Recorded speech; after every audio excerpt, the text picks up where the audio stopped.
السلام علیکم۔ آئی لو اسلام T L کی 360 کے معزز ناظرین، آپ کو ہمارے یوٹیوب چینل میں خوش آمدید کرتے ہیں۔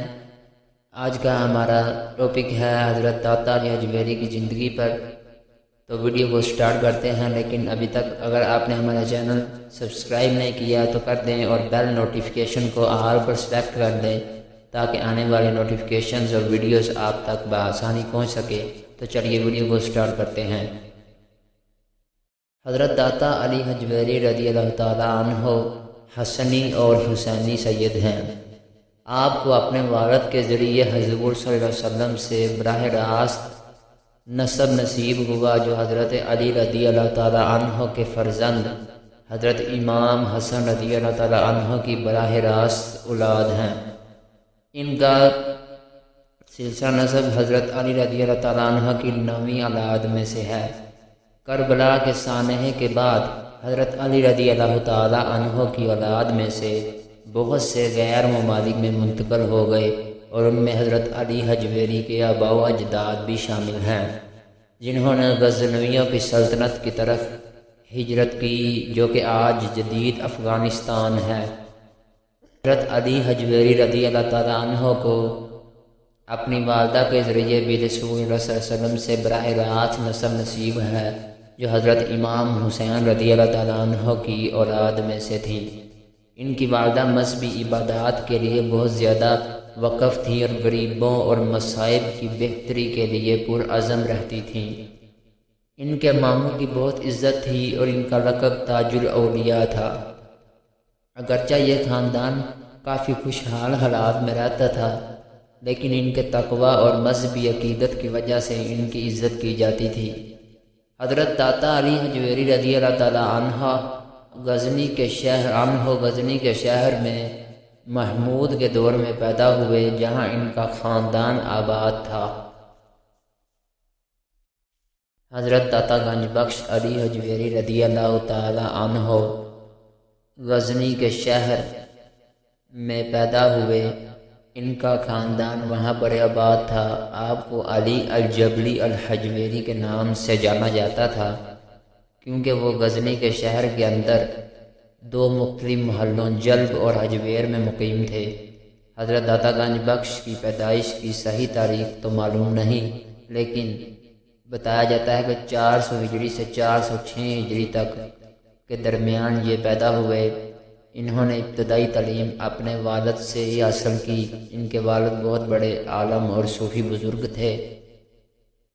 ابتدائی تعلیم مکمل کرنے کے بعد انہوں نے معروف علماء سے علم حاصل کرنے کے ساتھ ساتھ اولیاء کرام کو خراج عقیدت پیش کرنے کے لیے لمبے سفر طے کیے۔ بتایا جاتا ہے کہ انہوں نے 40 سال کا سفر کیا۔ اس دوران وہ ہمیشہ نماز جمعہ باجماعت ادا کرتے تھے۔ آپ نے شام، عراق، فارس، کوہستان، آذربائیجان اور دیگر مقامات کا سفر کیا اور اس وقت کے کئی ممتاز صوفیہ سے ملاقات کی۔ صرف خراسان میں ان کی 300 صوفیوں سے ملاقات کی اطلاع ہے۔ کشف المحجوب میں فرماتے ہیں، اپنی تلاش کے میدانوں میں علم کے حصول کے بعد انہوں نے اپنی توانائی کو ایک ماہر روحانی اور مرشد کامل کی تلاش میں لگا دیا۔ انہوں نے ایک ایسی شخصیت کی تلاش میں دور دراز کا سفر کیا جو علمی سطح اور روحانیت کی سطح پر بھی بہت پہنچی ہوئی ہستی تھی۔ حضرت علی حجویری کشف المحجوب میں فرماتے ہیں کہ میں نے حضرت شیخ ابو الفضل محمد بن الحسن الختلی سے بیعت کی اور انہوں نے مجھے اپنا روحانی شاگرد قبول کیا۔ ان کا سلسلہ روحانی سلسلہ پیارے نبی صلی اللہ علیہ وآلہ وسلم سے ملتا ہے۔ ایک رات حضرت علی حجویری رضی اللہ تعالیٰ عنہ نے اپنے روحانی رہنما اور استاد حضرت شیخ ابو الفضل الختلی کو خواب میں دیکھا کہ ان سے فرما رہے ہیں، اے میرے بیٹے، ہم نے آپ کو لاہور کا کتب مقرر کیا ہے، تیار ہو جاؤ اور لاہور کے لیے فوراً سفر کی تیاری پکڑ لو۔ داتا صاحب نے فرمایا کہ وہاں پر تو پہلے ہی خواجہ حسن زنجانی کو لاہور کا کتب مقرر کیا گیا ہے۔ ان کی موجودگی میں میری کیا ضرورت پڑ گئی؟ آپ کے استاد نے فرمایا وقت ضائع کیے بغیر لاہور چلے جاؤ۔ 431 ہجری کے لگ بھگ محمود غزنوی کے دور میں آپ حضرت ابو سعید حجویری رضی اللہ تعالیٰ عنہ اور حضرت احمد حمادی سرخاسی رضی اللہ تعالیٰ عنہ کے ساتھ غزنی کے شہر سے لاہور کے لیے روانہ ہوئے۔ حضرت ابو سعید حجویری رضی اللہ تعالیٰ عنہ حضرت علی حجویری رضی اللہ تعالیٰ عنہ کے ساتھ سفر پر روانہ ہو گئے اور انہوں نے کتاب کشف المحجوب بھی حضرت ابو سعید حجویری رضی اللہ تعالیٰ عنہ کی فرمائش پر لکھی تھی۔